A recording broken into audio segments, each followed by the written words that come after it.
Well, we have hundreds of homeless in Madison. Some say up to as many as 2,000. It's a major, major problem. There's no place legally for people to sleep at night in Madison outside. If you're homeless and you're trying to set up a blanket somewhere, a pillow, technically you're breaking the law.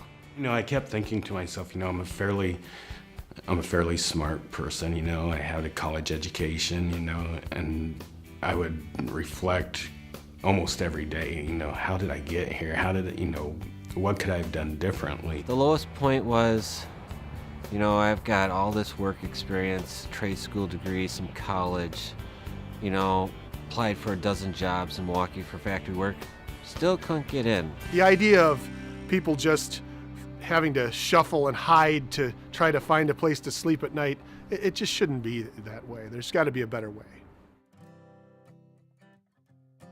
We wanted to have an environment where people could have a stable, safe place to keep their things, warm bed at night, a community of support, and we thought that would promote people being able to get a job. And sure enough, like in the case of Russ, one of our first members, he had been unemployed for a long time, living out of his car, became a resident here, got a job.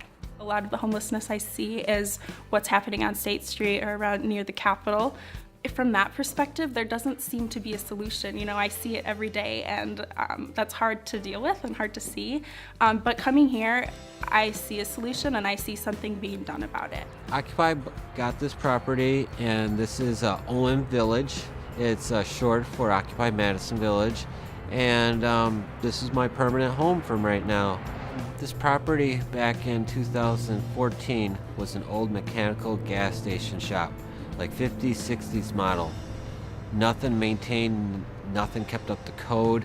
Oh, it was a hellhole. It was a auto shop, and it was constant noise all the time, even on early Saturday and Sunday mornings they were working out there. So yeah, it was just an eyesore and it just obnoxious.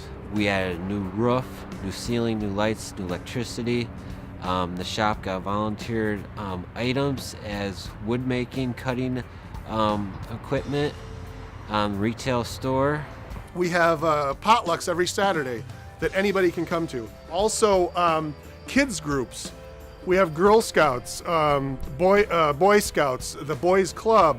So a lot of it is volunteer time. Like Linda, my wife, and I went over, and we said, we'd like to, help. What can we do? Well, they just happened to be talking about doing these jewelry classes because they have a shop there where they sell jewelry. Then we found out that other people had interest in other things like gardening. So there are now people that live in the community that go over in the spring, and there are those plots out in front, put the dirt in, work it up, and they plant things. So it's feeding right into what's going on in the community. That was always part of our consciousness, is that we want to make a beautiful place.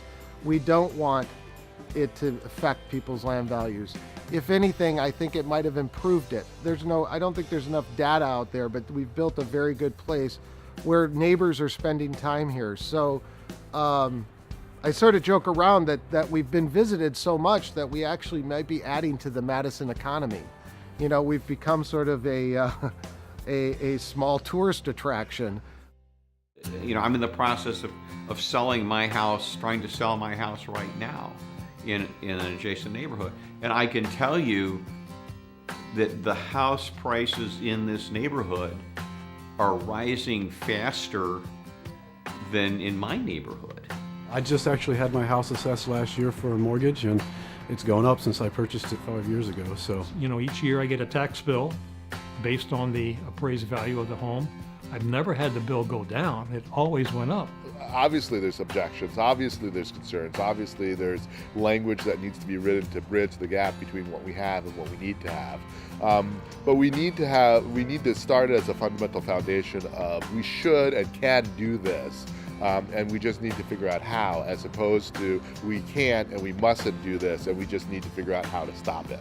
We had people wondering, are my children going to be able to ride their bikes? Do I have to keep them locked up? Am I going to find beer bottles lying around? Am I going to find needles in my trash can, right? Are there going to be burglaries?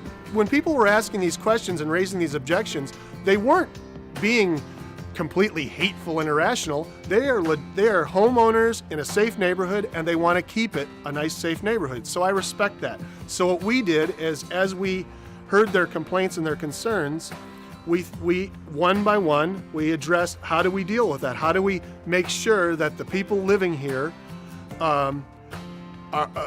make this a richer neighborhood? We don't allow drinking, storing alcohol, drugs, using drugs, prostitution, stealing, robbery, weapons. We don't allow none of that. No swearing, no yelling, no misconduct. We have a misconduct policy. We're not just having parties every night, and I think you'd be amazed at how quiet it is after 9 o'clock at night.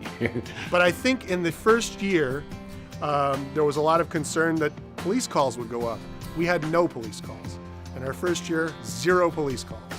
And the police themselves were very happy about that, and several of the officers have come by to tell us that they were very happy about that and they liked what we're doing. A couple of months ago, because of somebody else asking a question about something totally unrelated in the neighborhood, I looked at calls for service in the general area, and I found what you've already heard from the folks at the village, that there have been very, very few calls or even incidents. Now, remarkably low, like hardly registering. The people here don't want drinking binge parties. They don't want noise at 3 a.m. I mean, there are people here that have jobs. Gene has a young son, his 12-year-old son comes, I think he's 12, comes to visit here every weekend, and this has to be a safe place for his son. And so it is in everybody's interest that this is a safe place to be and to live and to work. They're good neighbors. They're quiet, don't bother me, so to me that's a good neighbor.